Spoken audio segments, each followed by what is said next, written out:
So first, I'd like to thank the organizers for inviting me to give this 2 lectures. And the aim of my lecture is to introduce cosmological perturbation theory at some level. And that's what I'll try to do. I'll go slow. And the focus of my talk would be, I mean, there is no way one can cover cosmological perturbation theory in 2 lectures. So I'll focus on a few things. And my focus should be on the dark sector, because dark sector is the focus of this meeting. I will focus on dark sector in cosmology. And there is this huge area of cosmological perturbation theory and the metric and gauge transformation and various things. I'll just very briefly touch upon it. I'll not say much more about it. So that part, I'll not say anything at all, more or less, but focus entirely on. Just move it. Sure. Or as much as possible on the dark sector, like I said. But to start, I have to say something about what are the observables in cosmology. And I'm going to assume from this point on that most of you have not heard about this before. I mean, some of you have clearly, like I can see that you're taking part in this meeting is going on since morning, and so many of you are asking questions, which suggests you have some idea what cosmological observables are. But I'm addressing now those students who are doing MSc or undergrad, okay, and PhD students who want to work in this area of research but haven't quite started. Hopefully, it'll be useful to others also when I go into more advanced topics of like how the dark sector looks like. So first thing is, what are observables in the universe?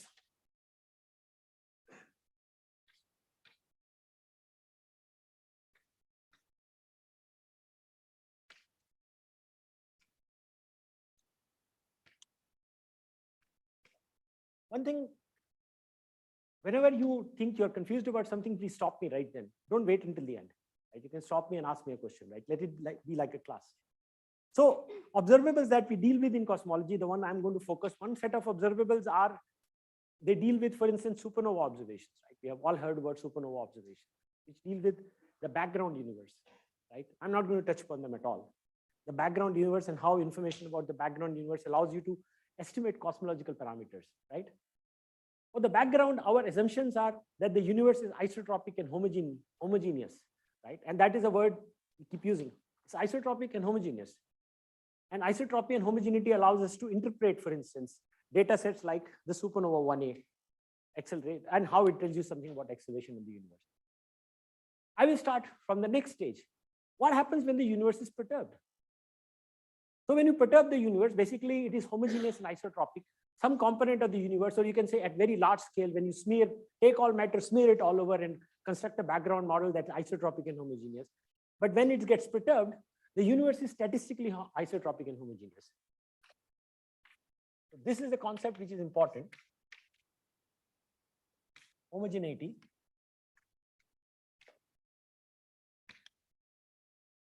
And isotropy. I have to say it because almost everything that we interpret is based on this very simple concept. What does statistical homogeneity and isotropy mean? The very concept of isotropy and homogeneity tell you that if I were to ask you a question, can I give you a probability of a galaxy forming at a certain location on the sky? No, I can't give you a probability like that, because you see galaxies don't form like that, right? If galaxy formed in certain part of the sky and it formed in isolation, that will be in violation of condition of homogeneity, won't it? So whatever I look at, I interpret in terms of correlation functions, right? So because I'm just going to say very few things about correlation function and move on. So we correlate. So what we are good in, cosmologists are good in, are correlating quantities, right? So for instance, you take density. You should always ask, by the way, whenever I say density, you may ask, how do you measure it? So I'll try to answer it as much as possible, right? But let's say a density has been measured at a given location X. I multiply it by galaxy, multiply another location X, and I try to take an average. You may ask what this average is, right? These averages are very favorite of us. We always put these averages, very complicated averages actually, okay? Basically, these are called ensemble averages. If you have done courses in stochastic process, these are ensemble averages. But we use what's called ergodic hypotheses. In ergodic hypotheses, ensemble averages for the universe as a whole can be replaced with spatial averages. Just like if some of you have done courses in electrical engineering and look at 1D data in time, to replace those with time integration over time, right? the ergodic hypothesis, or what's called wide stationarity hypothesis. Here, this is an average over space. So what I do is the following, very simple. I take density at a point, I take density at another point, multiply the two, and then I let it sweep this pair. The distance between them I keep invariant. I let this pair sweep the sky. And I construct a quantity I called xi, which would normally be a function of x and x prime, correct?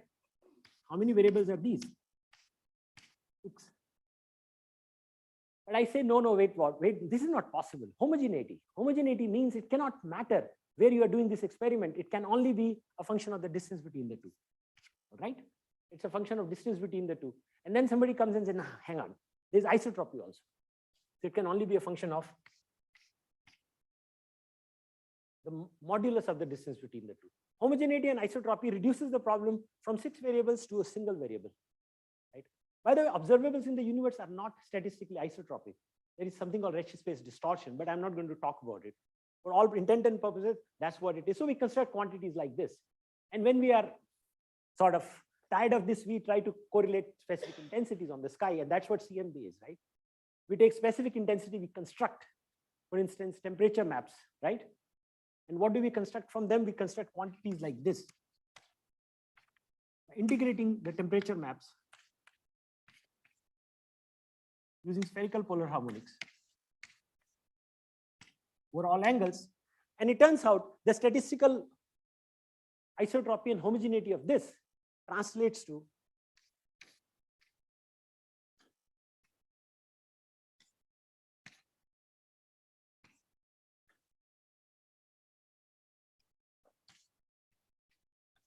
so these two delta functions, which are discrete. There are discrete m numbers, infinity of them. There are discrete L numbers, infinity of them. But the delta function in both of these come. Go on. Any question? Was a question? No. I thought, okay, me myself, I think.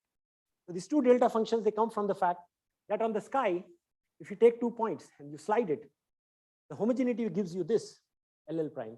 Isotropy gives you MM prime. So the same statistical homogeneity and isotropy holds in 3-dimensional space as it holds on a 2-dimensional sky, right? So these are concepts. And from this, for instance, you look at another quantity which you deal with all the time. Can somebody tell me what statistical homogeneity and isotropy means in this case? Question. If I take Fourier transform, go on. Somebody. Okay, power spectrum is a function of?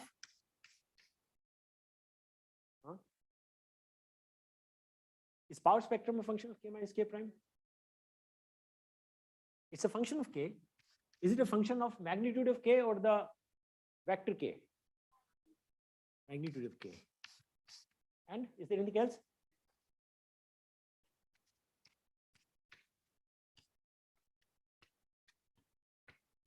Can you also tell me where did I assume statistical homogeneity and where did I assume statistical isotropy? If suppose there was no statistical isotropy, only statistical homogeneity, right? How will this formula change? There'll be no mod sign over there. Yeah, this will go away. So power spectrum will be a function of k, like statistical, like redshift space distortion. This will hold. So statistical homogeneity is a far more powerful principle. This is statistical homogeneity. Sorry, statistical isotropy. So one should always keep it in mind. So this can change, and it does change. The power spectrum is a function of the angle on the sky when there is redshift space distortion. But this always holds.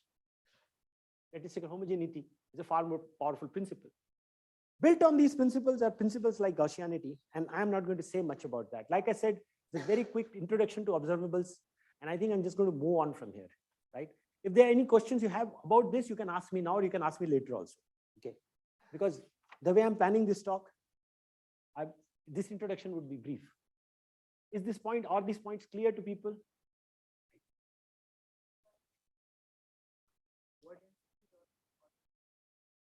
I'm defining it as over densities. You can define them as densities if you feel like. See, it is up to you how you want to define. But you see, what we do, and this is a good question actually, because you see, what we try to imagine in most cases is that we have a background, right, which is homogeneous. And on this, there is an inhomogeneity, right? So we define a background and we define an overdensity. So it would not matter how you actually want to define it. This 2-point function, if I were to define it for density, so it will not have just irreducible component like this, it will also have reducible components, which I can subtract later on, right? So it's up to us how we want to define it. I'm defining it generally as an overdensity. Are there any other questions? No. So now let me move on to the real topic. How do we construct these things? So the game is the following. Theory allows you to compute a delta. Mostly we compute either this. We compute delta K, right? Or we compute this. And then we multiply it with itself and take an average over the sky or over 3-dimensional space or whatever is the survey volume available to us. Now let's ask ourselves, how do you construct these quantities? I don't think I'll go that far, but I don't have that much of time. But at least let's try to go as far as possible. So now we'll change tack and ask ourselves, what are the constituents of the universe that we play with? Okay. So let me completely change from here and ask ourselves, what are the constituents of the universe? There's photons. Photons are obviously there, we see them. We have baryons. We have electrons. We have a smattering of helium particles. And I'm talking about primordial universe. What else do we have? This is the visible sector. Then we have the invisible sector, the ones we see with difficulty or not at all. How many? How many? Okay, I'll say three antiparticles. Okay, so let's put 3. What else?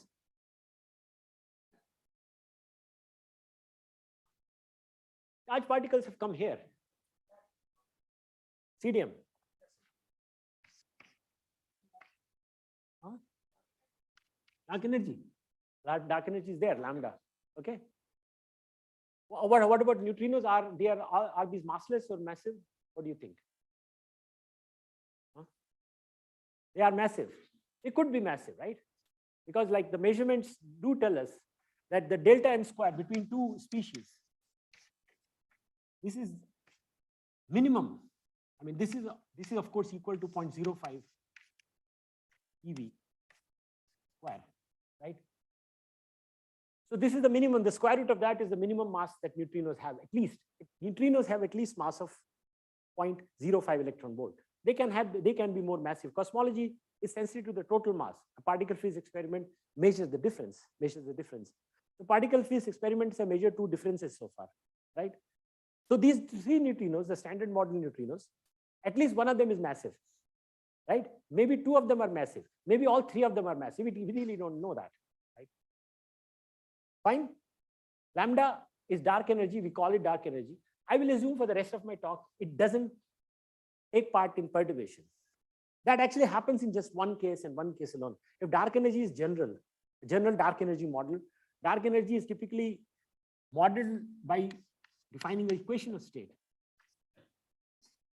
When W equals -1, it is called a cosmological constant. But W can be something else from -1. It can even be less than -1, right? What are called phantom energy models. But when it is different from -1, dark energy does take part in perturbations. It couples to gravity.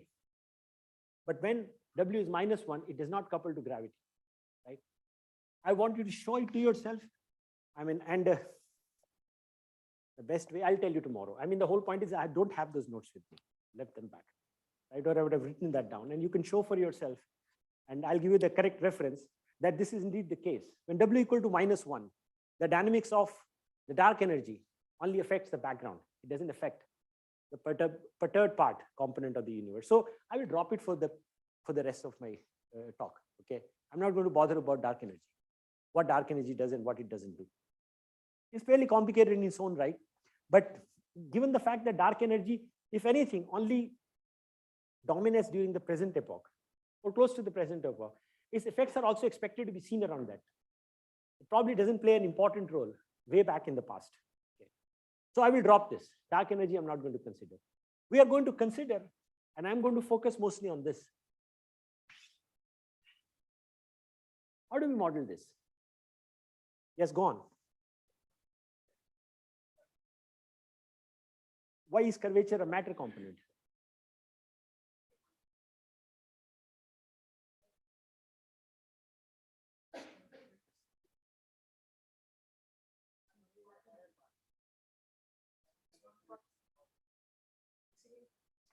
Why don't we include that in the on the left hand side of the Einstein equation and be done with it, right?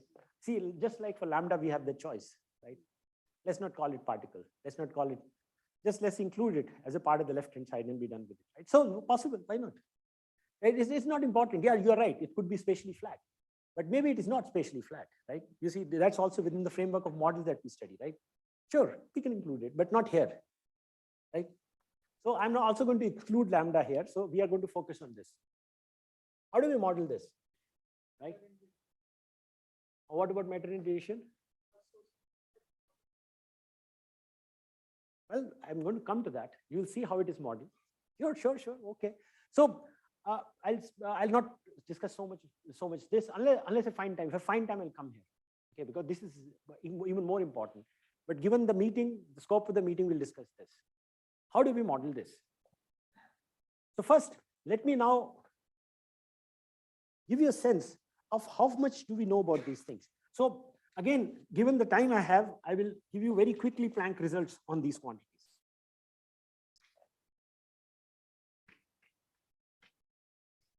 What do Planck results tell us about these quantities? They tell you the CDM is a dominant component. You have heard about it. CDM is a dominant component as far as Planck is concerned, right? How much does it contribute? It contributes around this much. I'll put the exact number.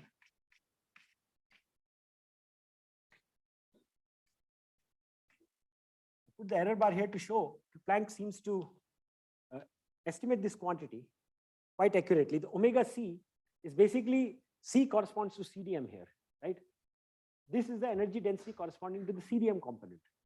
If you look at the CDM components, its energy density is estimated quite precisely, 1% level, less than that by Planck. This is one.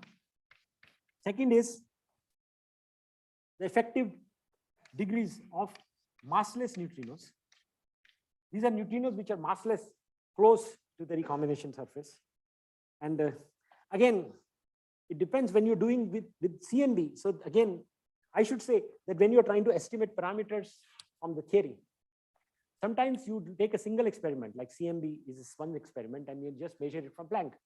Sometimes you want to add information from other experiments, right? Like galaxy survey, and it improves your bound. As far as omega C is concerned, CMB does a pretty good job on its own. So I don't have to worry about the fact to add information from galaxy surveys in this.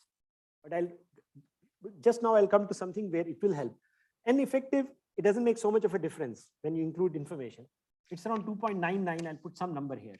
There are too many numbers there actually in the literature. 0.34 minus. This is roughly in agreement with our notion that there are 3 degrees of freedom, neutrino degrees of freedom. We said 3, right? 3 here. So the point is they say 3. These error bars are rather large actually. And it's not easy to reduce them. I mean, galaxy surveys reduce them, but only slightly. And we can discuss why that is the case. Maybe towards the end of my lectures, like if I have some time, I'll say why, what happens here. The final and the most important parameter, which is yet undetermined using any data from CMB, is the mass of neutrino. The upper limit, current upper limit on the mass is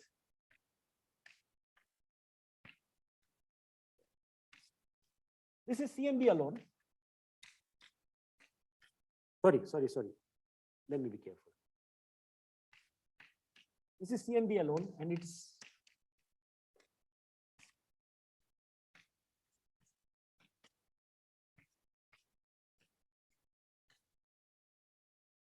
so here I've deliberately put 2 numbers. If I take CMB data alone, that is Planck data, and I try to estimate the mass of neutrino, right? All of these masses, remember, I just get an upper limit, and I get an upper limit around 1/4 of electron volts, right? if I add to it the data from what I call baryon acoustic oscillation galaxy surveys, I improve quite reasonably actually. I almost improve by a factor of 2. Right? But you compare it, this number with this number, yeah, right? You're still either a factor of 2 off. So the whole point is these 3 neutrinos can be either in a normal or inverted hierarchy. So these 3 neutrinos could be like this. Electron and muon neutrino, very small differences between them. And tau neutrino, the massive one, and this difference corresponds to the difference between these two. They can be like this, right? In this case, the total mass is 0.05. In this case, the total mass is approximately 0.1 electron. We are getting close to that. This is pretty close to this number, right? Go on.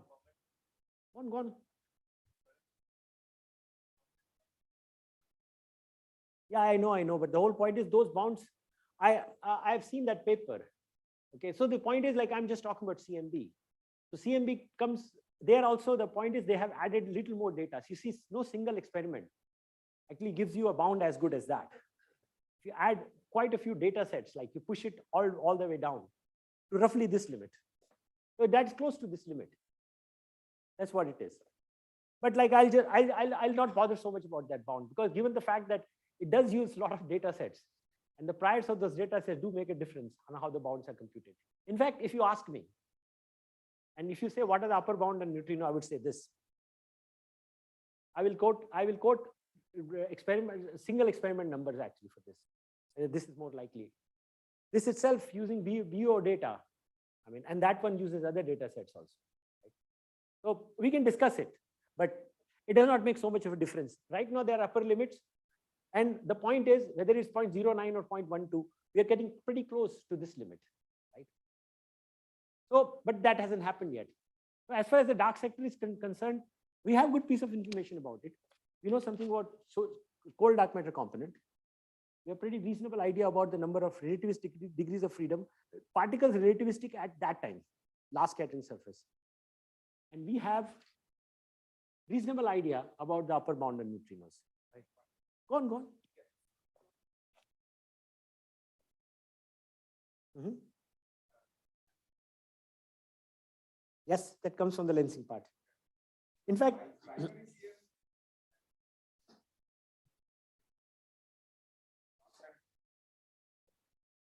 that's correct actually. But CMB lensing is a part of CMB, right? If without lensing, the point is the bound is almost factor of 2 higher, right? I didn't put that part in. So the whole point, the point he's making is that it's the CMB lensing that's possible with Planck. That was not possible with experiments like WMAP experiment. It could not tell you about lensing. But now CMB lensing itself, it fixes the normalization very well. And that's where the bound really comes from, right?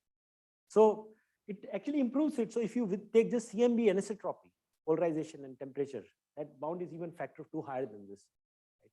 This comes with lensing. And then when you add VO information 0.12, there are a few more experiments. If you add, you can push it down to 0.09. So it is coming pretty close to it. Go on.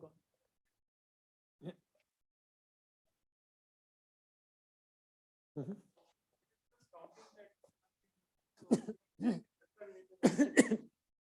We are taking about ultra relativistic neutrinos.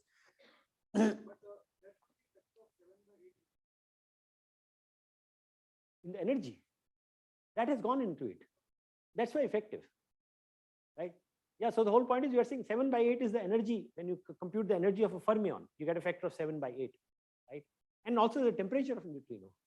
So if the temperature of neutrino was like 1.92 electron volt, these are standard model neutrinos, they contributed each of them 7/8, then the effective degrees of freedom is around this much, right?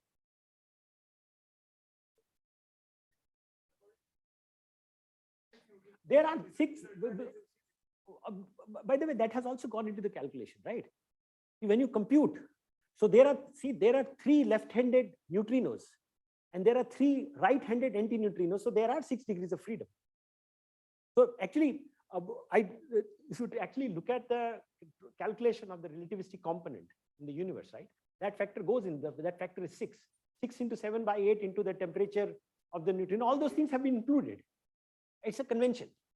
Okay, yeah, all that has gone in. Okay, it's 6, not 3. You got this point? The point being made: 3 left-handed neutrinos, 3 right-handed antineutrinos, right? So there are total degrees of freedom of 6, right? So you have to take that into account, and I urge all of you to actually compute it one time, like, because some of you are listening to this. Go back and compute the relativistic component, right? So photons contribute how much? This much, right?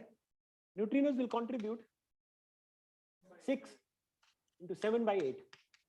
What are the factors? Somebody?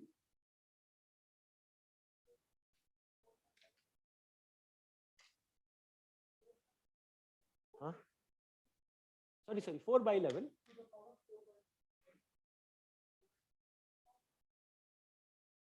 Oh yeah, 4 by 3. And I'll take this T for 4 outside, right? A will go out also, right? 1, this should have been 2.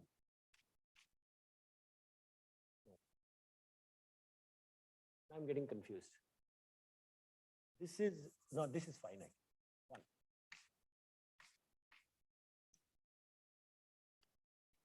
This is what neutrinos contribute, right?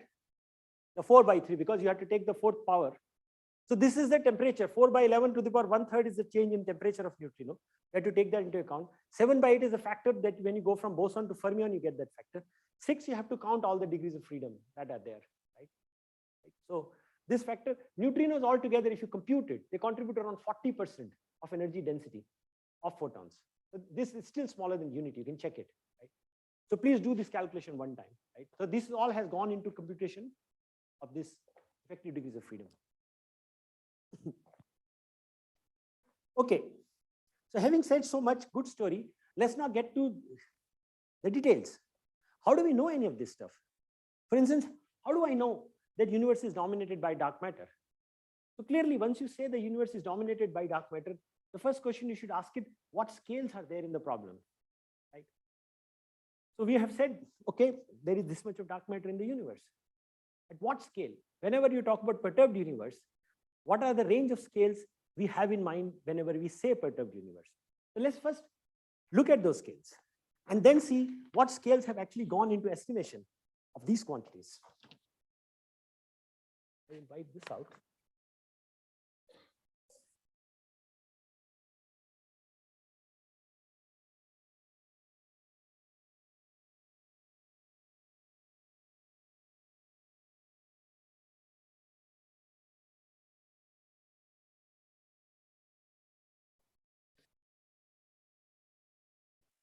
When you look at CMB, the scales, and I'm going to use throughout, and I think majority of you are comfortable with me using a Fourier mode, right? I'll use K, which is like the conjugate variable of X, right? In 3 dimensions, always 3 dimensions. So K is called the wave, it's a wave number in the universe, right? And the range of wave number that we deal with, CMB, is from roughly 10 to the power minus 4, 0.2 megaparsec inverse. So this has units of, the conjugate variable is the units of megaparsec inverse. If you want to convert it into a scale, you should just take the inverse of it, or multiply it by a pi. Sometimes people even multiply by 2 pi. It's up to you. Typically, CMB gives you information from 10,000 megaparsec to around 10 megaparsec, right? So these are 3 orders of magnitude in scale, 3 orders of magnitude. That's a huge range. Large scale structure typically goes from 10 to the power minus 2 to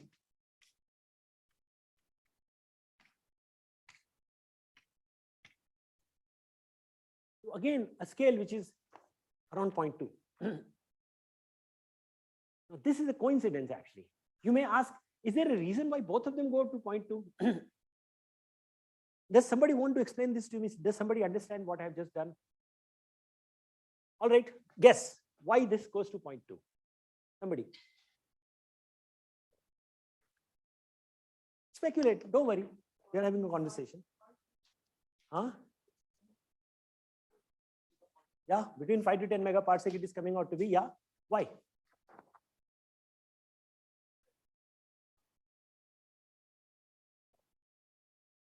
Okay, resolution, you think so?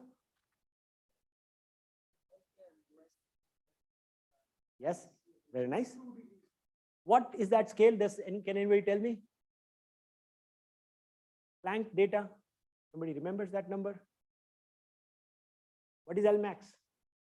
So what we do, we have a two-dimensional sky from which we have a resolution. He correctly said there is a resolution, right?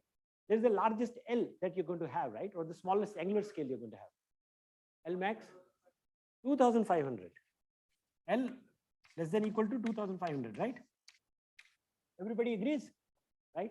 And there is a good way to convert it into a linear scale actually. And the good way to do is, so the whole point is the projection of a three-dimensional fluctuation on a two-dimensional sky is mediated by the single Bessel function.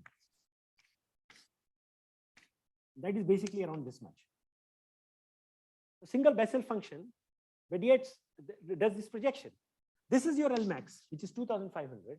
This is your wave number. Eta, you can compute eta 0 is around 10,000 megaparsec. Around 11,000 megaparsec. Eta is defined like this.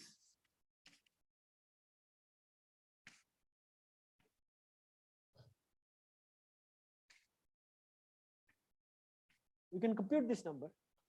Like you'll have to take all the components of the, so this number will be dominated by the upper limit, not by the lower limit. So you can change 0 from there to whatever. Right? Mostly it's dominated by late revolution. And when you convert it, normalize it properly, this comes out to be around 11,000 megaparsec. This, basically for this Bessel function, L is on the order of, it gets most of its contribution from here. So if this is 11,000, L is 2,500, K is around 0.2. So you're right, resolution it is. In the case of Planck, it's resolution.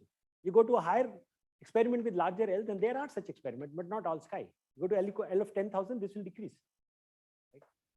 But another thing that happens is that when you go below this scale, and there was a reason why L was 2,500 for Planck, you are dominated by secondary anisotropy, so you don't want to really do that. Right? It's not that you're getting information about primary anisotropy. But yeah, there are experiments which have gone into much, much larger. So this number comes from resolution. Okay. What does this number come from?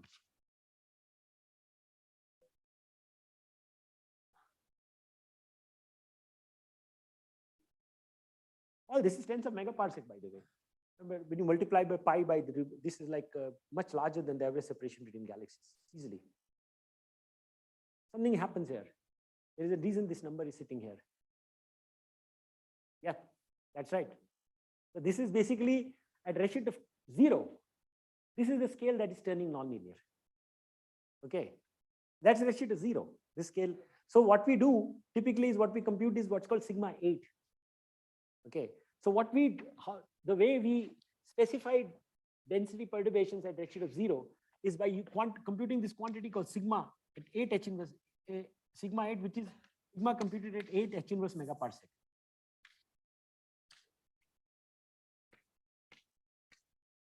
Which is approximately this scale actually. And this quantity is around 0.8. We have heard talks on it this morning, right? This is turning nonlinear today. This is around 0.8 today. This cutoff comes from the fact that below this scale, I'm dealing with nonlinear theory from which very difficult to get information. CMB, this number is coming from the fact that this is the angular resolution of the experiment, right? And it doesn't help me to go below this angular resolution. Why? Because below that, I'm likely to be dominated by secondary anisotropies. Point of this discussion is that all of those numbers that we have got there, right, they are unlikely to now improve because here we are stuck.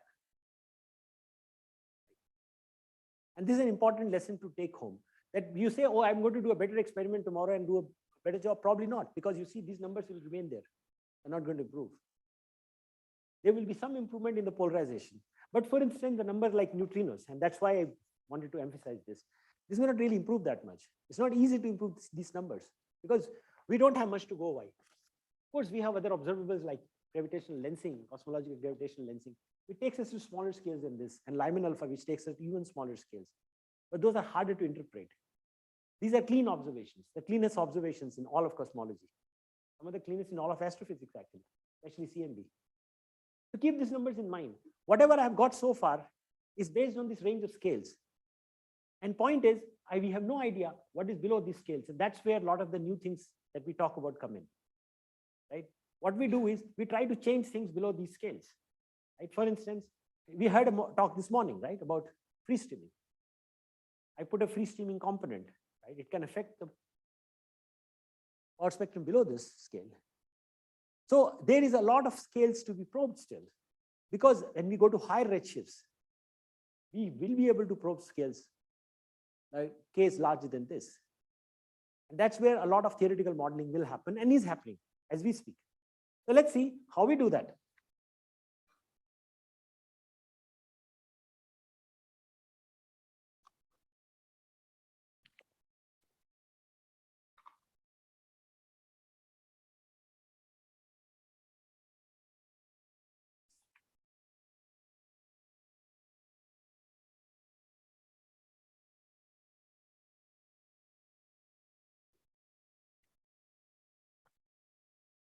First, the initial conditions. We already saw this plot actually this morning. I sort of like this plot in co-moving scale. So this is your what is called inflationary period, right? What I have plotted here, are you familiar with this plot? Is somebody not familiar, they can raise their hand and say, we are not familiar. You are not familiar. Okay. So point is, my aim is to follow density perturbations in different components as a function of time, right? If I have perturbed universe, I have perturbed different components, and different components behave differently, right? So I first have to set up initial conditions to my system. Initial conditions are set during inflationary time, actually. So there is this period we call inflation, when the density perturbations were smaller than the horizon size, right? And I don't want to go into the theory of that. So this is a K, the same K that I was using there, a co-moving length scale. Co-moving means it's going to remain constant as the universe evolves. It's not going to change. That's the value of the scale at the current epoch. This is what is called the horizon during inflation, the co-moving horizon. So it crosses the co-moving horizon during inflationary phase.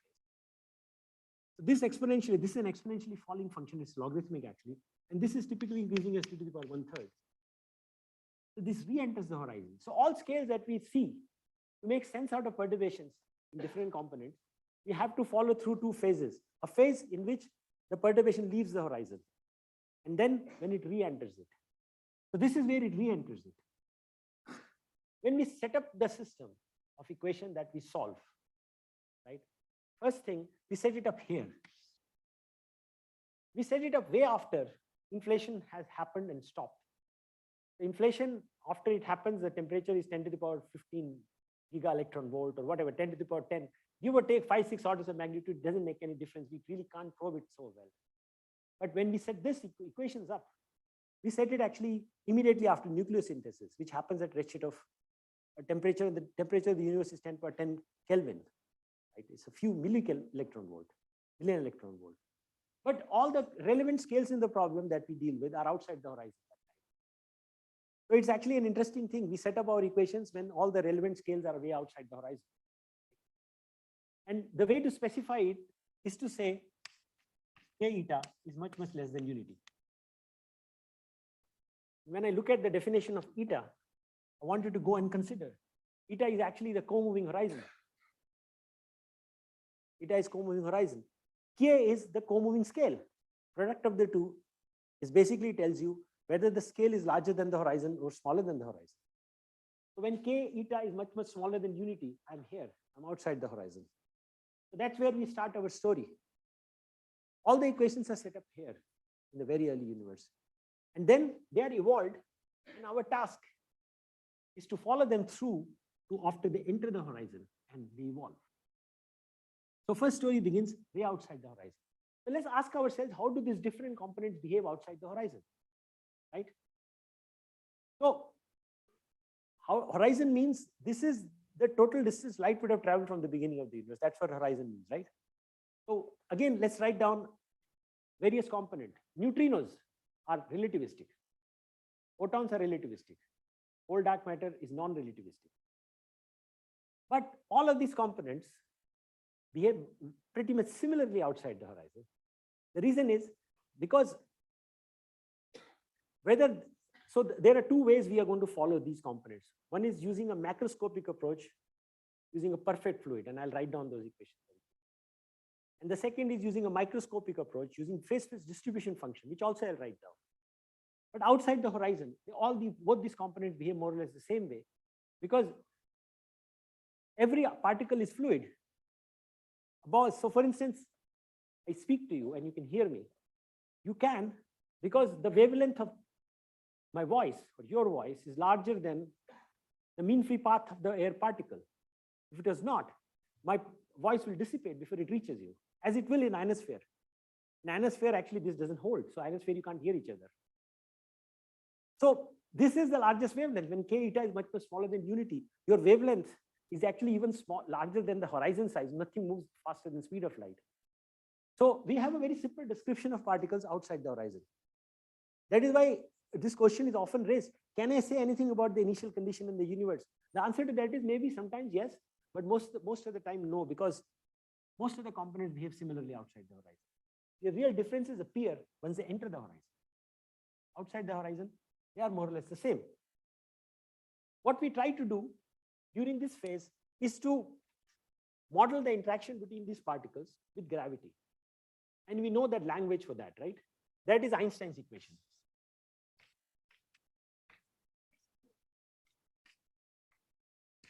These are equations we solve along with Boltzmann equation for individual particles.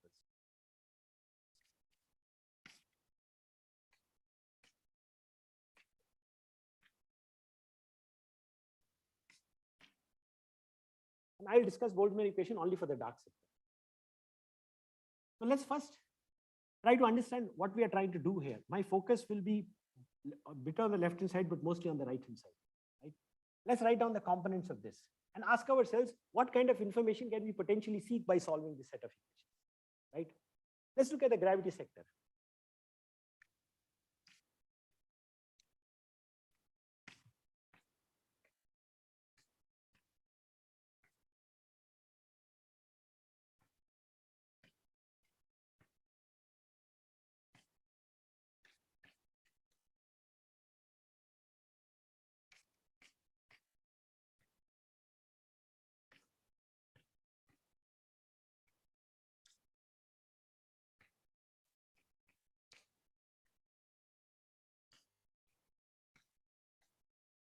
This is how these equations separate, right? Before I go into any further discussion, there is 0, 0 component. What do you think this is? This is density contrast. E0, 0 is related to the density, right? I0 and I0 are generally not the same, but I'll just write one of the two components. What do you think this corresponds to?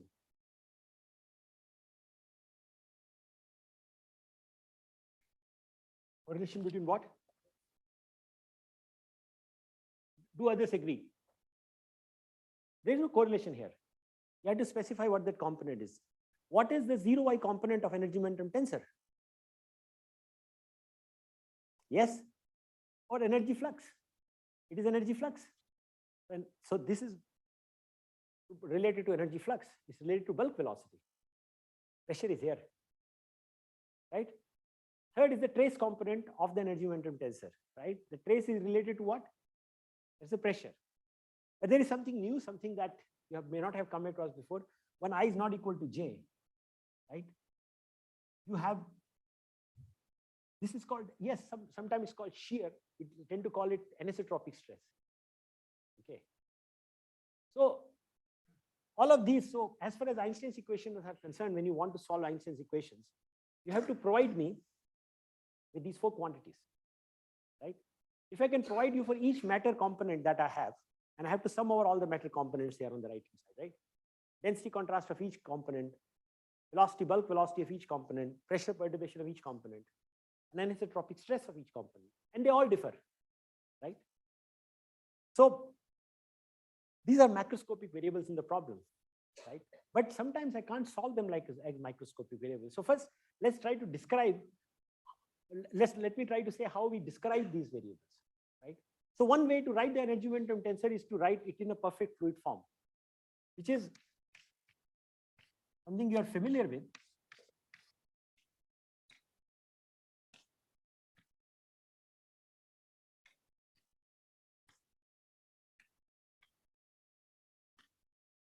With u mu minus 1. This is a perfect fluid form. So you can read off from here. The 0, 0 component is indeed density perturbation. Right? The trace is pressure perturbation, right? And a 0I part is indeed velocity perturbation. You can actually read off from this equation.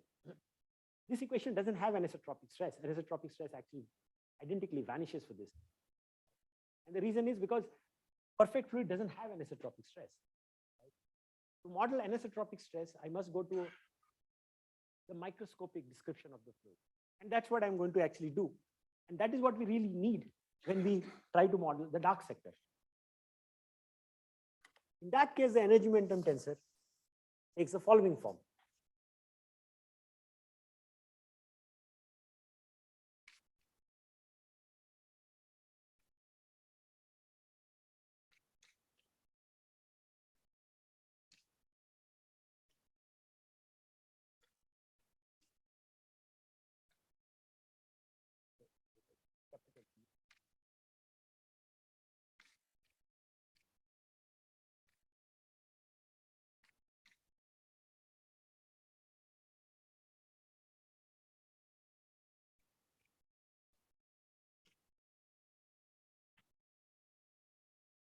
This looks like a more complicated description, right?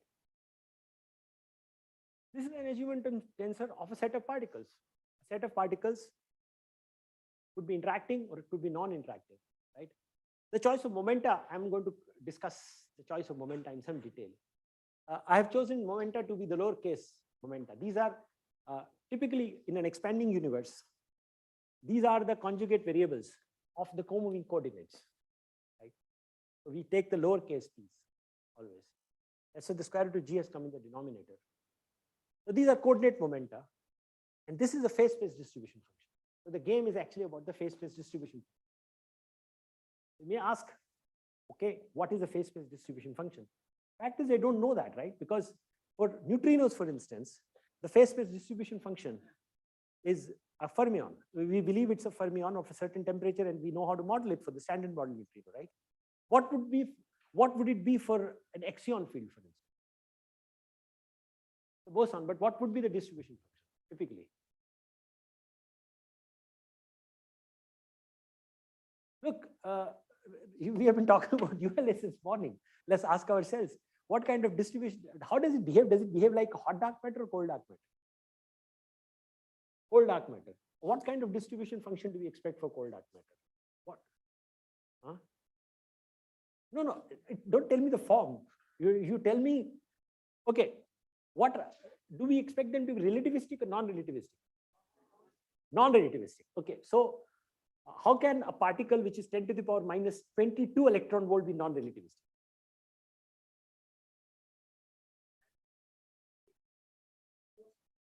Sure, but what? Something else has been assumed, right? Yes, so the whole point is that thermally, it is completely, there is zero. Right? For all intent and purposes, this phase-space distribution function is a delta function in P. So its P is 0, right? So it's either non-thermal or thermal, it doesn't matter, right? But the phase-space distribution function, because that de Broglie, that's how it becomes so large, right? Yeah, are you getting this point? So for an axion field, for instance, you say axion field, it's a non-relativistic. How can a particle be non-relativistic when it's so light? It is because it was never thermally coupled to anything, right? So it is in its ground state, like a condensate, right? At zero momentum. So its phase-space distribution function would be a delta function in P, right? What does it mean? I don't have to solve it, right? This is trivial integral, right? So I don't have to worry about doing these integrals for things which are like delta functions in P, right? By the way, that is how you define a cold dark matter particle. Cold dark matter particle, when cold dark matter was defined, and this is some history people should know, people did not define cold dark matter because they thought there is something called cold dark matter. It's because in synchronous gauge, that is how you define the coordinate frame.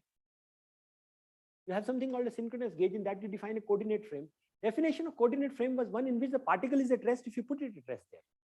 And somebody called it, hang on, this is a cold dark matter particle. It doesn't have velocity with respect to that grid, right? So the cold dark matter particle is indeed defined like that. But for cold dark matter particle, I don't need to do this gymnastics, right? This is not needed. This is redundant. I can go back here and you define a cold dark matter particle adequately using a perfect fluid approximation, right?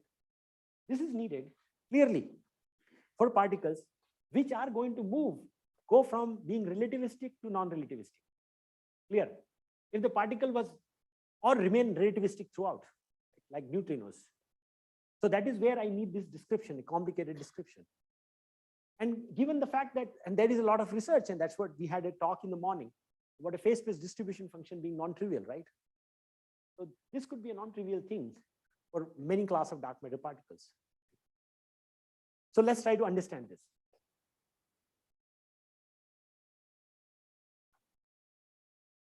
First, before I go there, yeah, go on.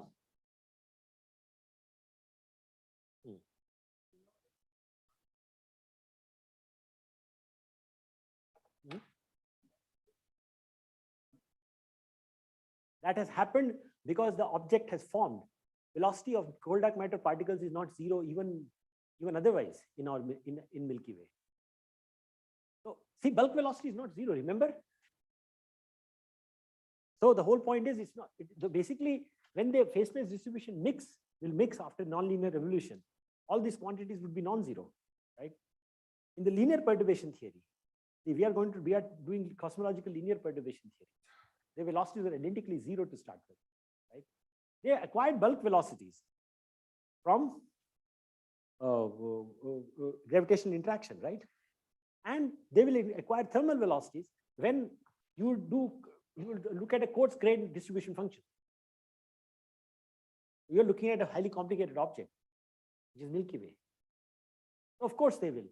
So even for normal cold dark matter particle, there will be a dispersion. Go on.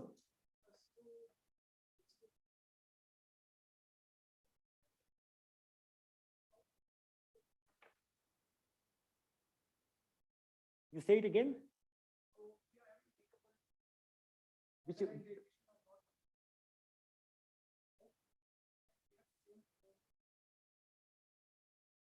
Homing frame of reference is defined completely independently of both of them.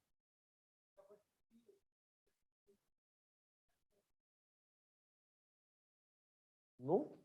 Why can't I do the summation over energy density? What stops me? You need to behave differently. Why should that be a problem? They can behave completely differently. There could be magnetic field here also, by the way. Right? That's not an issue. Okay. So they can behave completely differently. And all I have to do is to, for instance, one energy density might be because of free streaming. Like it could be neutrinos. The whole point is it may be very small at a given scale because this will be on a given scale. Right? One component might dominate. And different components dominate at different times. At very early times, this is dominated by what? This is dominated by photons and neutrinos. What dominates this today? Cold dark matter dominates today, right? Variants are subdominant. So point is, it has even changed from one era to another. So there's no issue there. Okay. So let's first count how many degrees of freedom are out there to deal with, right? There is one for energy density. How many for T0I component? 3. How many for this? 1. How many for this?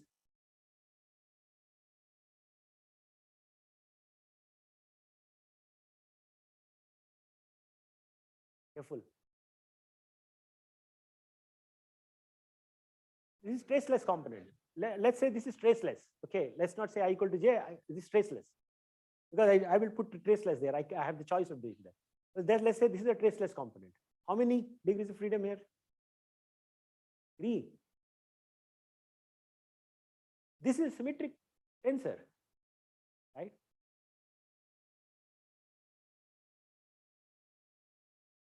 Can't go on, it's okay.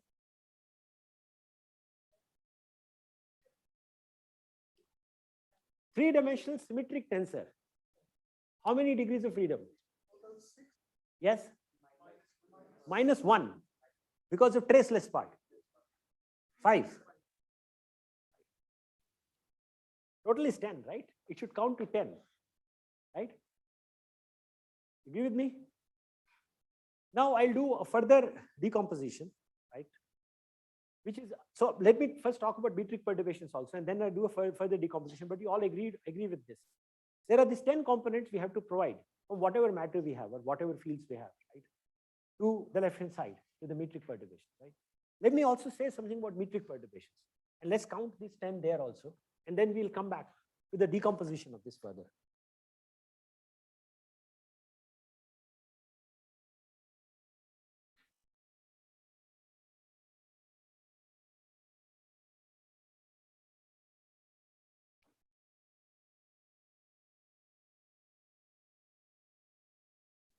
Okay. Here I'll use these notations.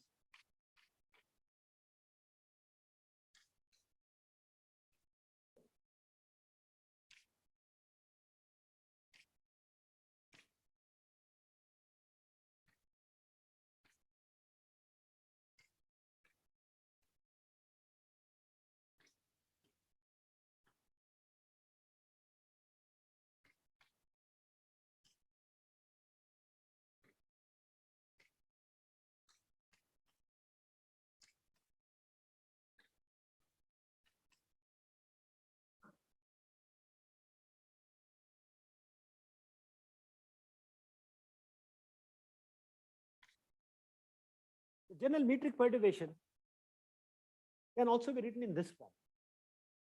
Here I have actually retained everything that can potentially be retained. We'll count 10 again here. Okay. So this corresponds to what's called ADM formulation. You can always break your metric into T+1 language, and we have used this is called lapse in ADM formulation, and this is called the shift. Right. So this is a scalar function. So these are, again, we are going to count 10 scalar functions here, right? A is a single scalar function. So is D. D is actually the trace. You can actually see that D is the trace. Eij is a traceless component. Okay. And Bi is a vector in 3 dimensions. Again, you can see that you count 2. 1 plus 3 plus 1 plus 5. Okay. Let's break it further, and that's what we always do. We break perturbation into what are called scalar, vector, and tensor perturbation, depending on their properties in 3 dimensions.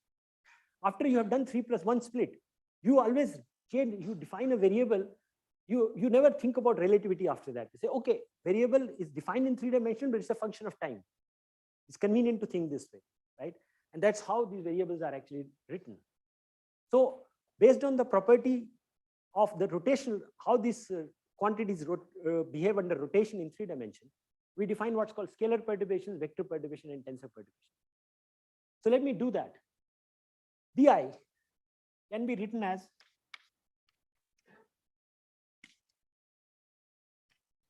plus curl of another vector, right? This has one component, B. This will have 2, because divergence of Q would be 0. So the vector part of the perturbation, by the way, now you can look at the velocity. I could do the same for velocity. Velocity can be written as divergence of a scalar plus the curl of a vector, right? The same thing I've done here with the metric perturbation. D is a scalar. How about Eij? Eij is the most complicated. So let me write it down. It's always traceless.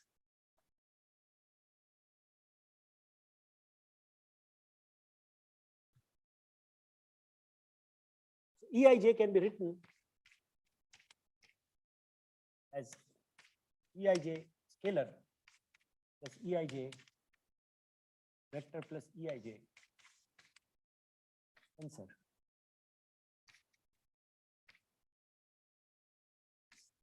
This traceless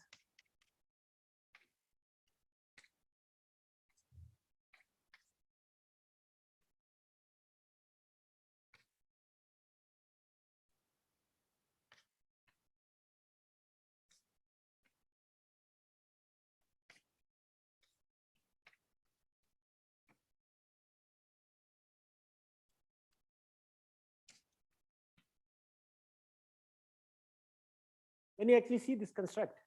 For scalar perturbation, so there is a single scalar function that can be constructed. This tensor can be constructed.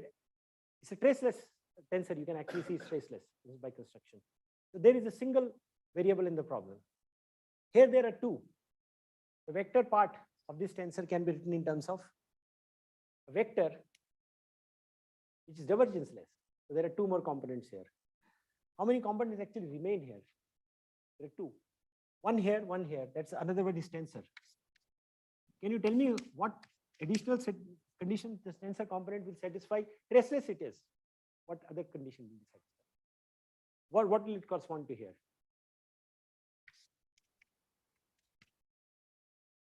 So it's also transverse, right?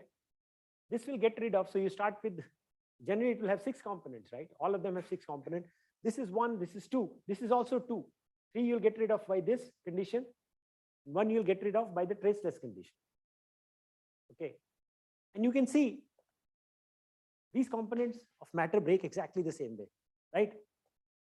So when I want to look at density perturbations right here, 0, 0, they get contribution from A, from D, from the divergence part of B, and that part of E, which is the scalar, right? So 4 metric perturbations are scalar, 4 of them, right? And what do they generate? They generate density perturbations, they generate velocity perturbations, they generate pressure perturbations, and they generate anisotropic stresses of the scalar kind, right?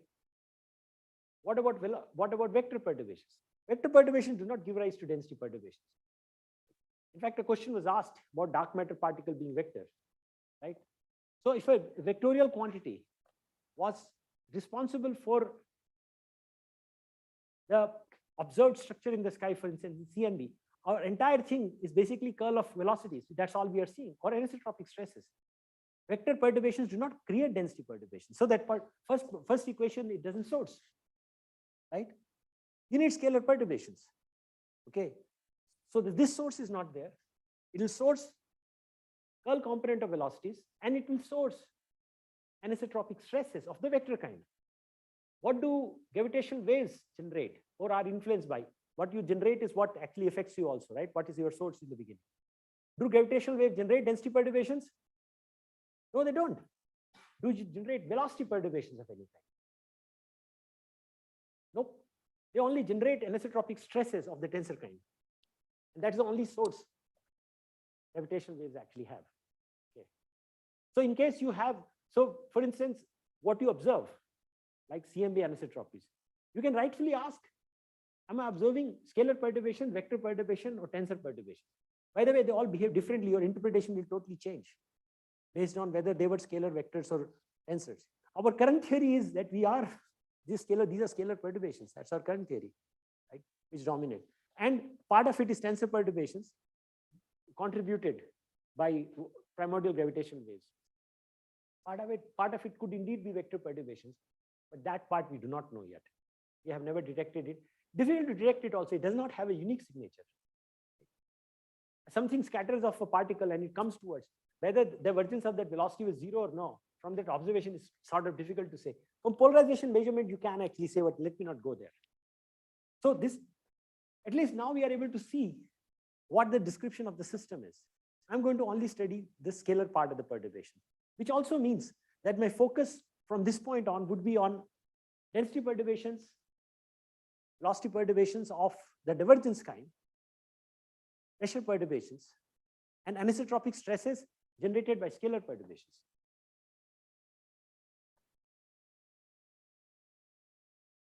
I wanted to say a few things about the gauge. How much time do I have? Another 10 minutes maybe. 15 minutes, okay.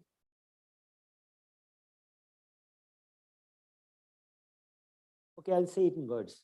I'll not like spend a long time on gauges. You realize that when I write a system like this, all of these 10 components independent of each other. Are they? Go on.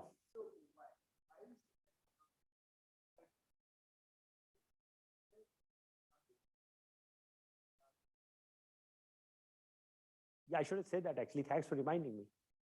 Absolutely, they decouple. So actually, the whole point is based on the fact that like one of them is scalar, another is vector, the third is a tensor. They do decouple at the linear perturbation theory level. When you're doing linear perturbation theory, they decouple. They don't decouple at higher orders. Okay. That is how they were defined. They were defined as mode functions, right? Of like a Laplacian in 3 dimensions, right? And those mode functions, they actually decouple at that level. At linear perturbation theory, you can treat them separately. Absolutely, you do, right? And mostly we focus on scalar perturbations, right? And that's what I'm going to do. But depending on what your source is, scalar perturbations are coupled to density perturbations, right? So any overdensity that you produce will produce scalar perturbations. Tensor perturbations are gravitational wave, primordial gravitational waves. Vector perturbations, there are sources like magnetic field. We have primordial magnetic field, they will source vector perturbation. They actually generate all three. Typically, a source might generate all three. Like magnetic field is an example when it generates all three.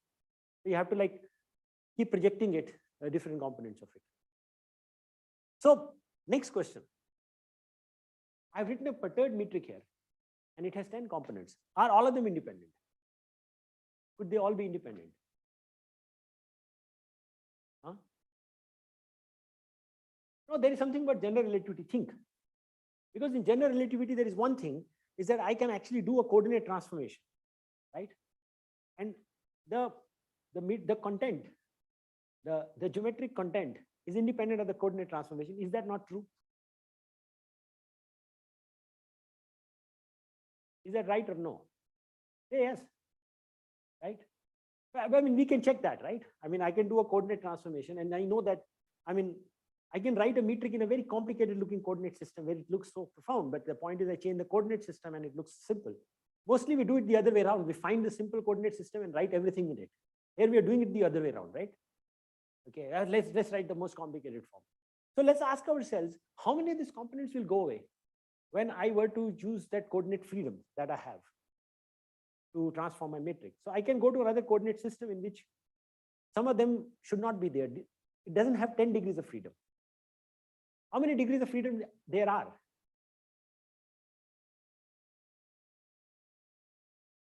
Total, how many degrees of freedom you expect for the system? What? Don't think like this. Just ask yourself, if I can make a coordinate transformation, what is a coordinate transformation? I will go to a system.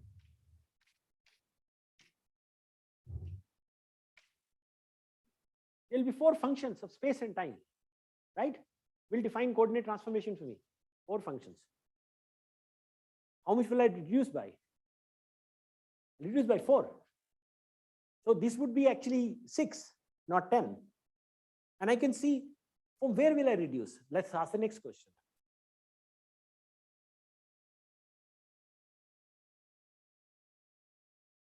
Scalar will get affected by this, and it will get affected by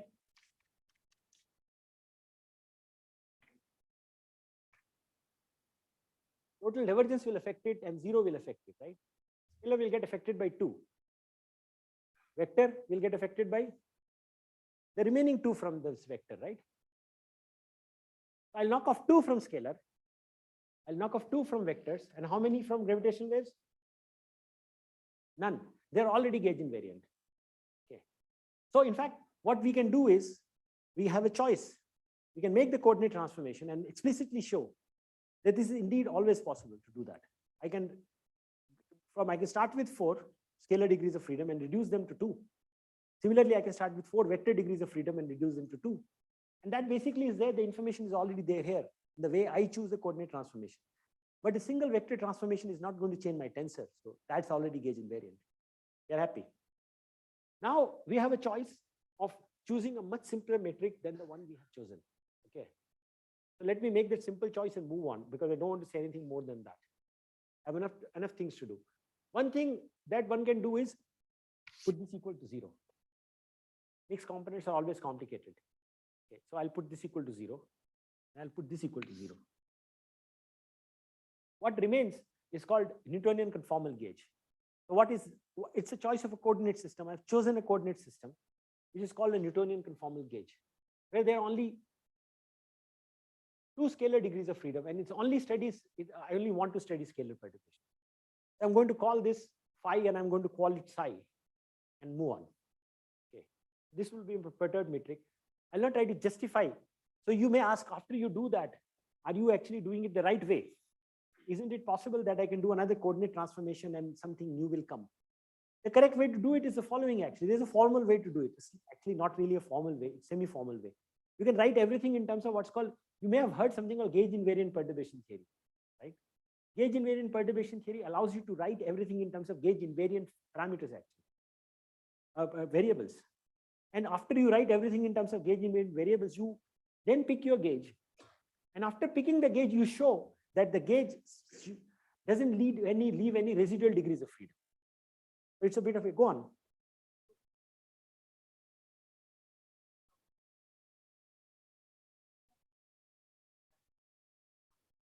So I have put one of the, so I had 4 scalar perturbations, remember? One here, one here, one here, and one here. But I had a choice to get rid of 2 of them. So I have got rid of the one here, and I have got rid of the one here. I can choose any 2. Not only I can choose any 2, I can even mix it with matter variables. I haven't even talked about matter variables. So for instance, I can choose a gauge, it's called co-moving gauge sometimes, right? Where Vi is put equal to 0, velocity is put equal to 0. Sure, so I put one matter variable and I've taken one metric variable, put them equal to 0. So I have 3 metric variables now, A, D, and E. Right? Similarly, I can choose what is called a synchronous gauge, which leaves residual degrees of freedom. In synchronous gauge, I put this equal to 0 and this equal to 0. Right? There is some space called spatially flat gauge.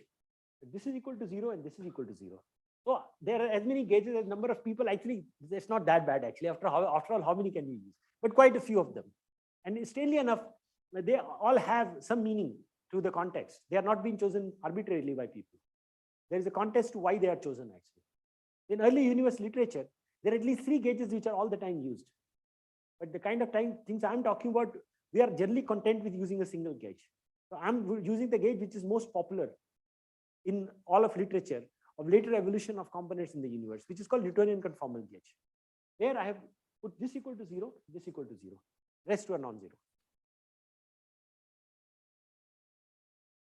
All right, having said so much, now I'll start calculating the energy momentum tensors.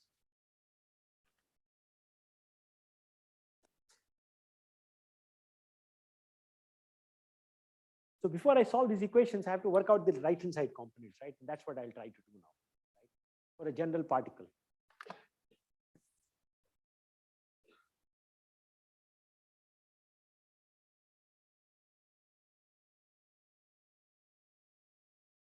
Let me see what notation I use. Okay, I call it minus here. This I call psi. This is not there. This I call phi. It's not there. This is my perturbed metric. What I want to do is to now compute energy momentum tensors for and all these components. So before I do that, I have to choose a coordinate system. So let's first describe what a coordinate system would be, and you'll see how complicated this problem really does become. You have to first choose the momenta in which we want to do the integration of those variables. I am following actually a single paper, and I thought by doing that, I will make it easier for everybody. So look at this paper.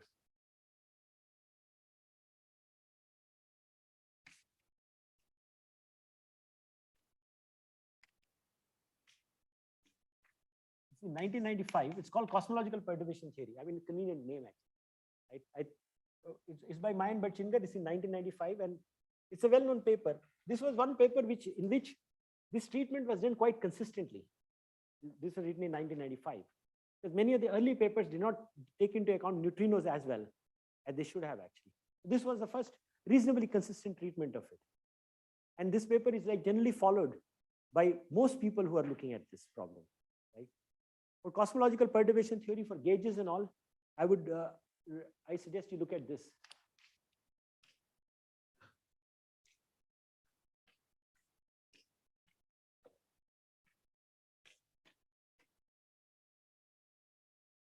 it's an excellent review article. It's a very long review article, an excellent review article on some of these. There is one later on. This is my favorite because I've studied more from it. I'm a little older than you people. So you see, I studied this from older like review articles. This is an excellent article. There are many notes on the internet now. So I'm sure you'll be able to find some of the good notes. I myself have found some good notes, and I can give it to you. But this should suffice for most purposes. And finally, of course, the book of Dodelson, which there are 2 editions of this. I have seen 2003 edition. That's the one I have studied from. But there is an edition in 2020 also, right? I think 2020 edition doesn't add much to the theory part. It actually adds more to the later part, the data analysis part.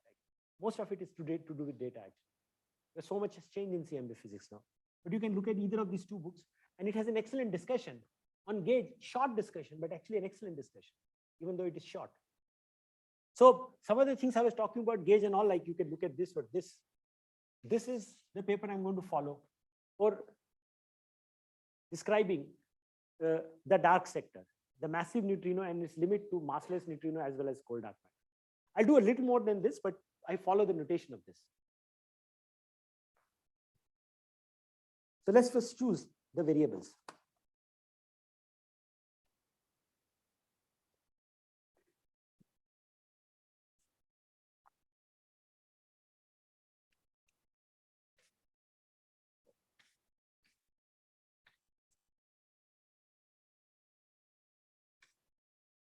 I'm going to suppress M throughout.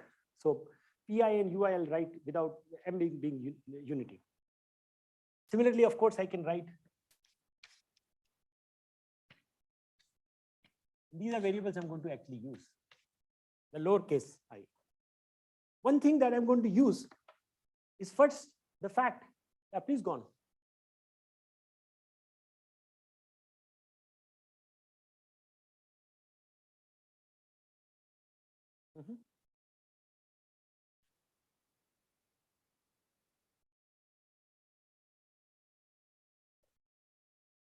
You're actually good question, because you see, you'll become convinced. So just be with me for a short while. You would see that why we are using a coordinate system, why there is a discussion even on choosing a coordinate system. In the first, let me describe the coordinate system that we use in the isotropic and homogeneous universe. The coordinate system we use there is based on the fact that we want to follow Liouville theorem. So first, let me state Liouville theorem. I was going to come to that. Liouville theorem is that the phase space distribution function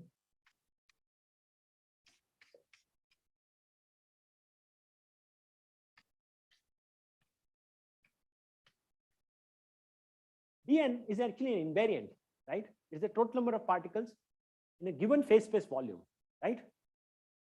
This is defined as a phase space distribution function, which is, of course, the density of particles in phase space volume. And this is the phase space volume itself. The Liouville theorem, as I'm expecting that you have at least seen it if you haven't actually derived it. Maybe it's a good time to go back and look at Liouville theorem, which proves that this volume is actually an invariant, right? Under canonical transformations, right? It is actually an invariant under expansion of the universe also. And the simplest way to prove it is to by choosing the right, okay, you can write down the Hamiltonian and you can actually write down the conjugate variables. All that can actually be done. The simplest way to see it is that if I use the P, so here already see the choice of coordinates. I choose it to be the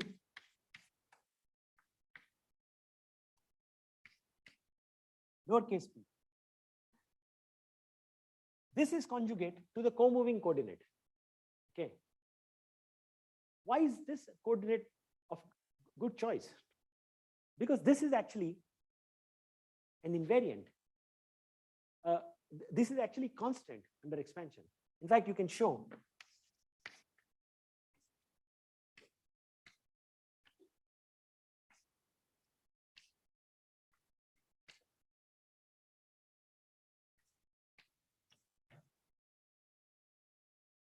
in an expanding universe, homogeneous and isotropic universe, I goes from 1 to 3, right?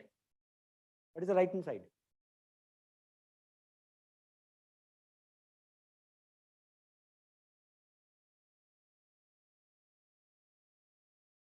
Alpha, betas are used from 0, 1, 2, 3. I is used, ij is used for 1 to 3. What is the right hand side?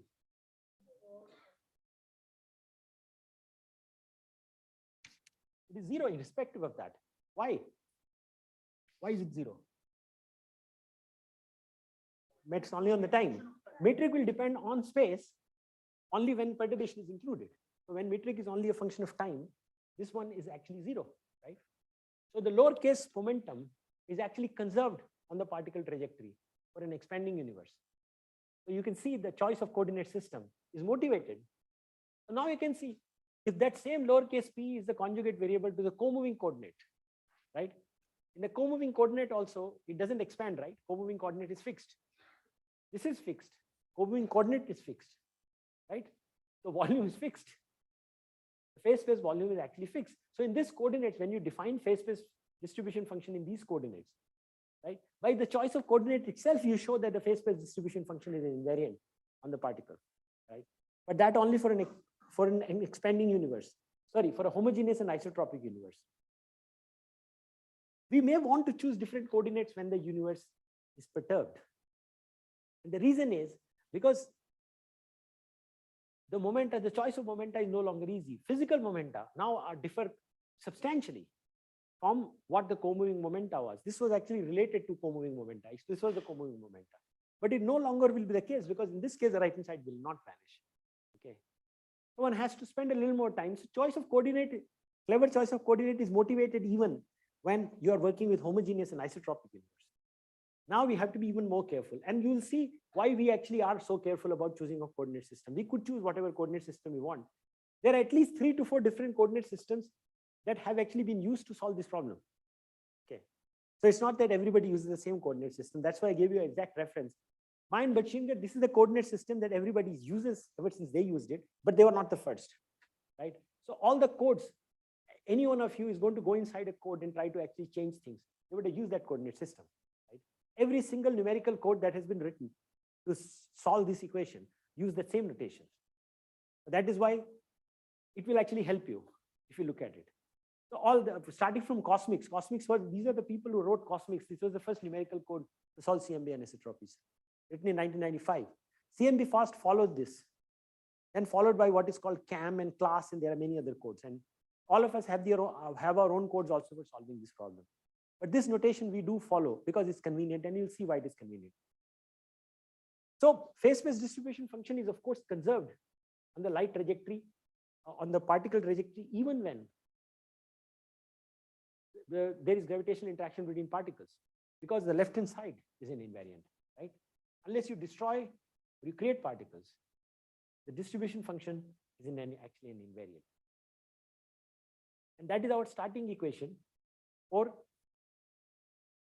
solving this problem. Remember, I have to provide you the right-hand side of these equations.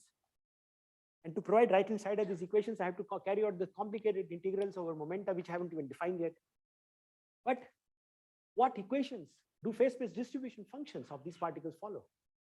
They follow the following equation.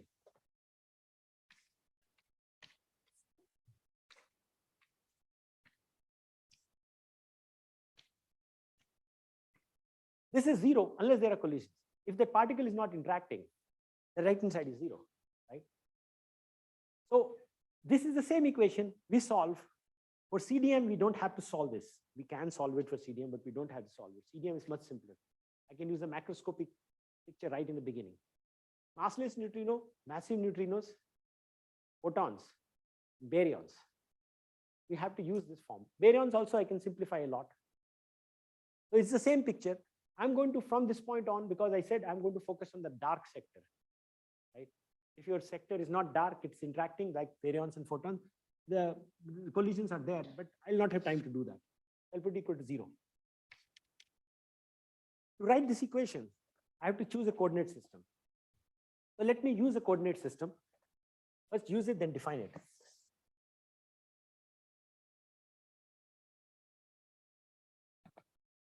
Yes, go on.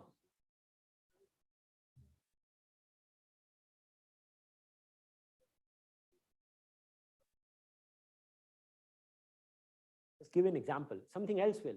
So the coordinates will change. They will, that's why I've not defined those variables yet. Okay. See, phase space distribution function is conserved unless you create or destroy particles. Okay. It is trivial to see it is conserved for an expanding universe, a homogeneous isotropic universe, right? There by choice is just the choice of right coordinates, you can show this. But here, of course, it will be a constant on the particle trajectory, right? But showing it would be harder. We don't show it like that.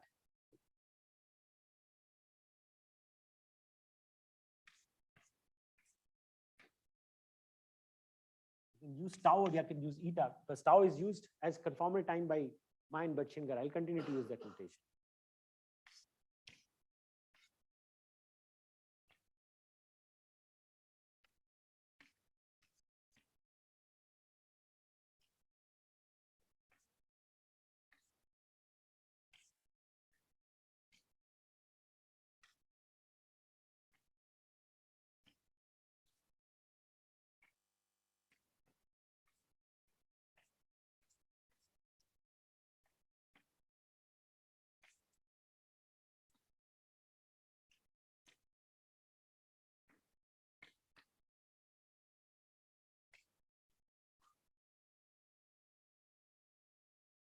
Remember,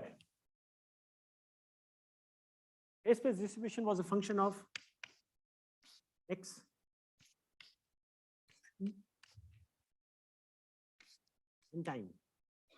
I've chosen some coordinate system, something I'm going to describe. I'm not writing this capital P. I'm using some other coordinates, which I'll describe very shortly. Right? These are co-moving coordinates. You will see what the logic of it is. Part of the logic is to break it up into the scalar component, the magnitude of that momentum, and its directionality. Right? So, why is this chosen? How much is dp by? How much is this? Do you think?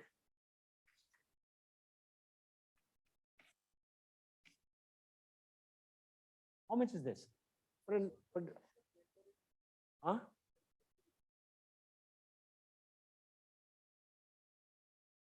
Does isotropy render it 0? It is 0. You're right. I mean, it is 0, right? No, you're right. This actually does vanish. All the contribution to the change. So photon direction, right? Again, direction, you have to be careful for what variable did you define the variable. If I take the physical direction in which the photon moves, it is actually invariant, right? It moves in the same direction. Right? It doesn't change its direction in the isotropic homogeneous universe. So this is indeed 0 for this in the 0th order. How about this?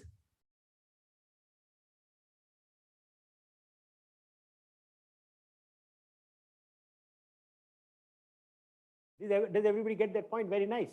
Yes. The distribution function, the 0th order distribution function, depends only on the magnitude of the momentum. It doesn't depend on the direction. That does come from the isotropy. This one you think does not necessarily come only from isotropy. Okay. That one does come from isotropy. That you define an isotropic, the distribution function in the 0th order has to be isotropic. So the product of these two, what is the order of this product? Is it? Think again. Think again. What's the order of this?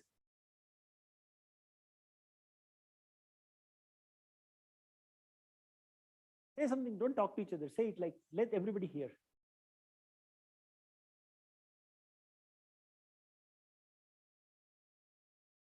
Are you convinced? You were talking about it. What do you think is the order of this? This is 0th order, this vanishes, but not in the first order. First order is non-zero. First order, this is also non-zero. The phase space distribution function does depend on the direction of the photon, right? In the 0th order, it doesn't depend on the direction of the photon, only on its magnitude. The product of the two is a second order term, right? I want to do linear perturbation theory. I can drop it.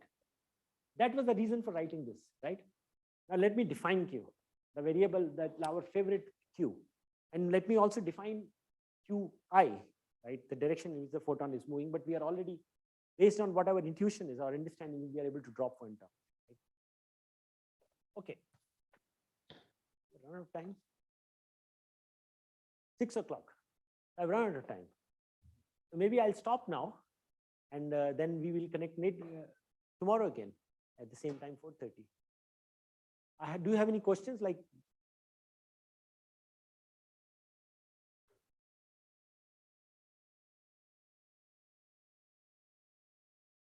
this one? Photon it will scatter off perturbations, right? It will obviously change directions. Nope, it doesn't come into the zeroth order. Zeroth order, it moves in a straight line. It will try to prove it. Okay. What I'll try to do is, you try it today. Okay. Go do one thing. Go look at Dodelson's book. Dodelson has a nice discussion on the choice of variables. In fact, that would be good. Good point to stop today. Go and look at the choice of variables Dodelson has. It will confuse you, but it will be fine. It will be a good experience because tomorrow we'll come back to the same point. Okay. Try to show to yourself that this indeed vanishes for an homogeneous universe. That actually it does move in a straight line. So to zeroth order, but to the first order it is not. And by the way, that also you'll be able to prove once you are able to. In fact, you can break this equation. Break this equation into a magnitude and a direction, right? It'll be a product of two vectors, right? But point is, the directionality of P capital I and the directionality of the physical momenta, they could also differ. Right? So I would urge you to look at Dodelson's notation where you start with physical momenta. Okay. Try to prove for yourself that this is the case. If you're not able to prove it, tomorrow I'll prove it. Okay.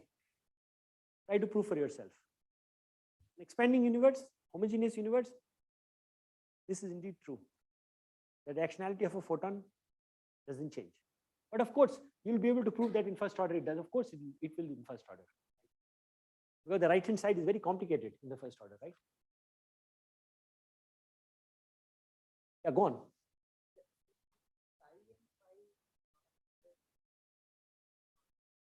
Yes. Will they not? That's exactly the point. They depend on both space and time.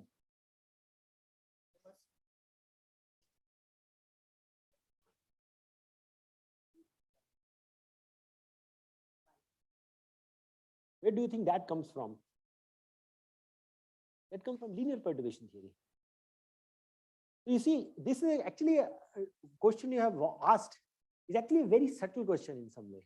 Bardeen, in his well-known paper on cosmological perturbation theory, spends a long time wondering, when I say something is small in perturbation theory, does it remain small under coordinate transformations of all kind? Is it even possible? Then he answers, yes, if I'm able to define a gauge invariant perturbed quantity, then I can always give a meaning to a quantity being small under all conditions. Other way to look at it, something you have done in general relativity. Think about gravitational waves. Everybody has worked out gravitational waves, right? How many degrees of freedom you start with to begin with? You start with 10, 4 dimensions, right? Or 16, no, 6 you go away from the symmetric, right? So 10. Gauge transformation there, the most important thing here is, in the gauge transformation, is that it's a linear transformation. So it's actually infinitesimal, right? So it should leave the background part form invariant. Okay. So eta mu nu remains eta mu nu there, and here also the background part remains invariant. If you want a discussion, we can discuss it later on. Okay. But I really did not want to spend any time on gauge invariant perturbation theory, but it's a subtle point. Okay. What does it mean by its smallness or largeness? Okay. What we do from observations, what we compute from observations, are correlation functions of these quantities in Fourier space. And we know their magnitude, and based on our knowledge of their magnitude, we say they are small, which justifies us into saying, I made the right assumption in the beginning. See my point?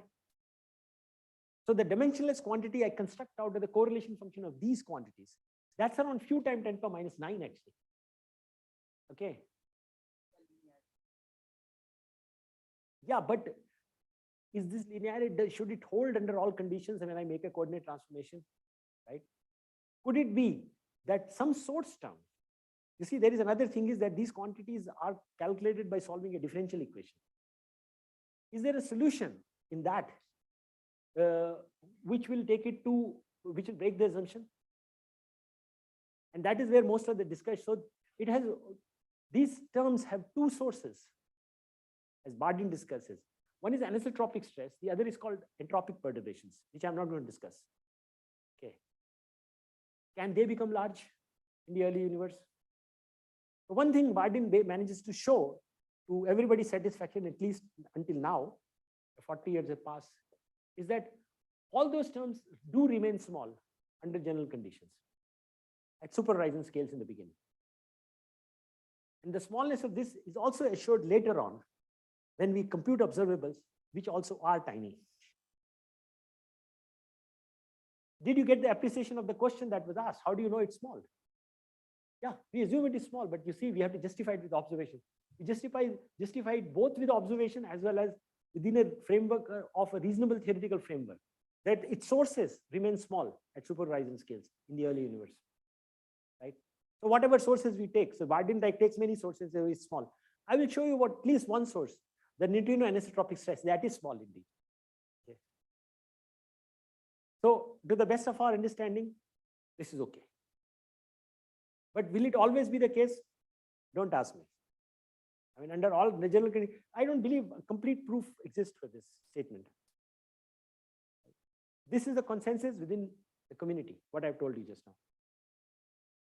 Okay. So are there any other questions, comments? No? Go on, go on.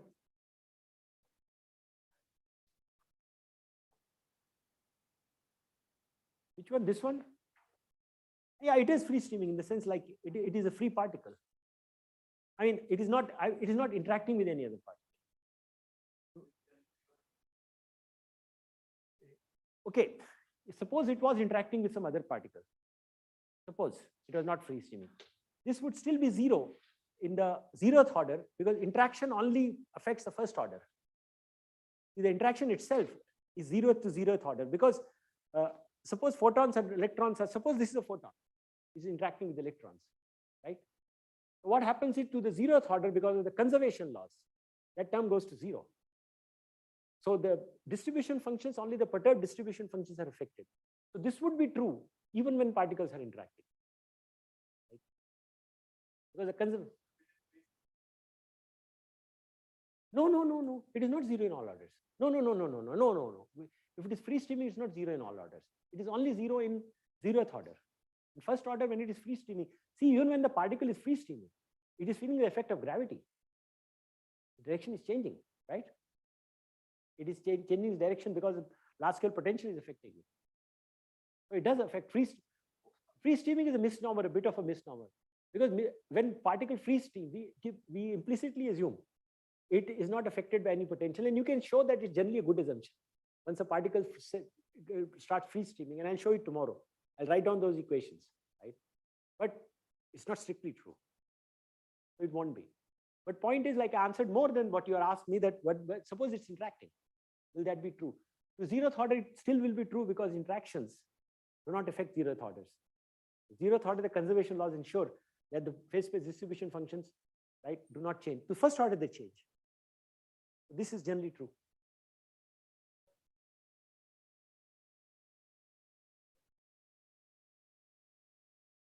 Can you tell me where do we assume thermal equilibrium? No.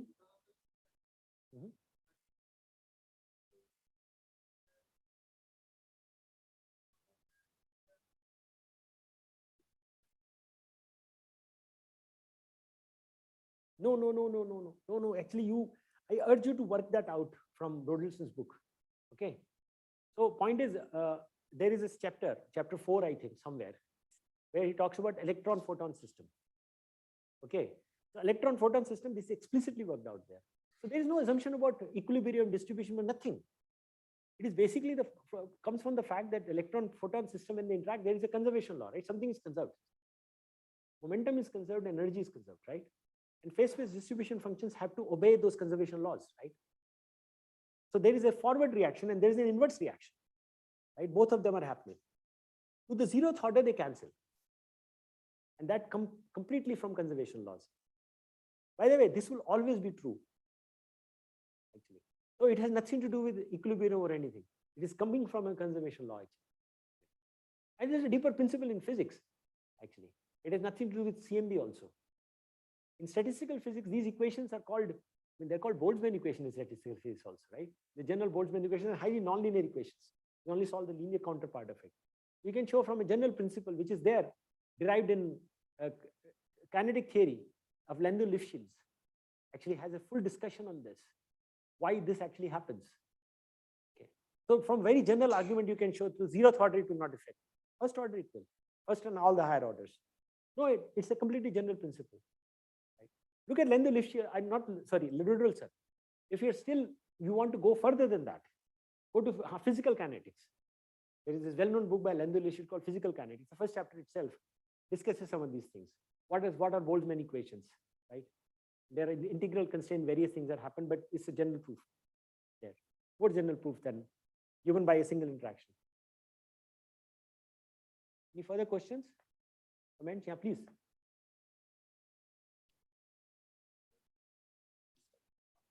Yes.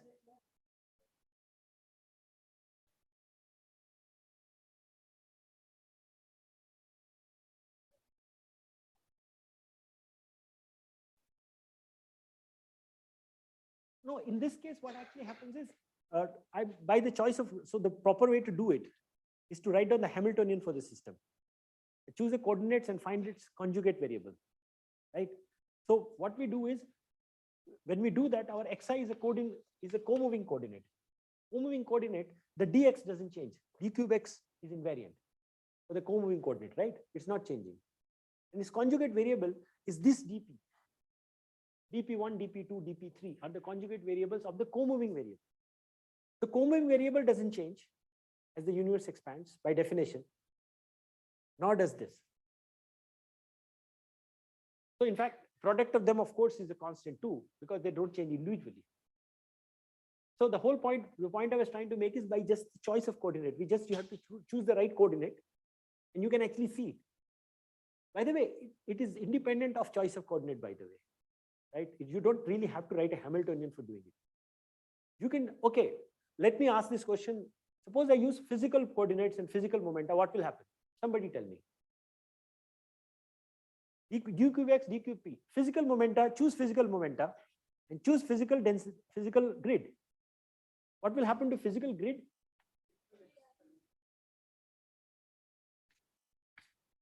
Will be proportional to a cube, right? Everybody agrees. Really? D cube p?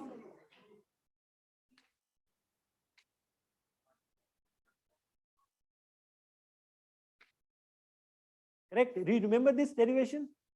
That momenta redshift is 1 by a, right? Even for relativistic particle, right? Also, no, that is the temperature. The velocity will fall as 1 over a only. For a non-relativistic particle, the physical momentum will be m into v, right? So v will go as 1 over a. For a relativistic particle, p will go as 1 over a. So what is the effect? What is the product of these two?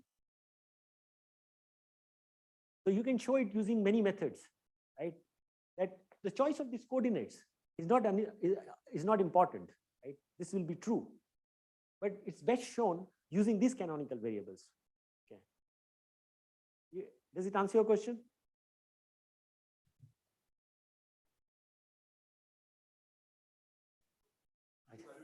Yeah, I think I'm done. Unless there are any other questions, we can stop now. Yeah.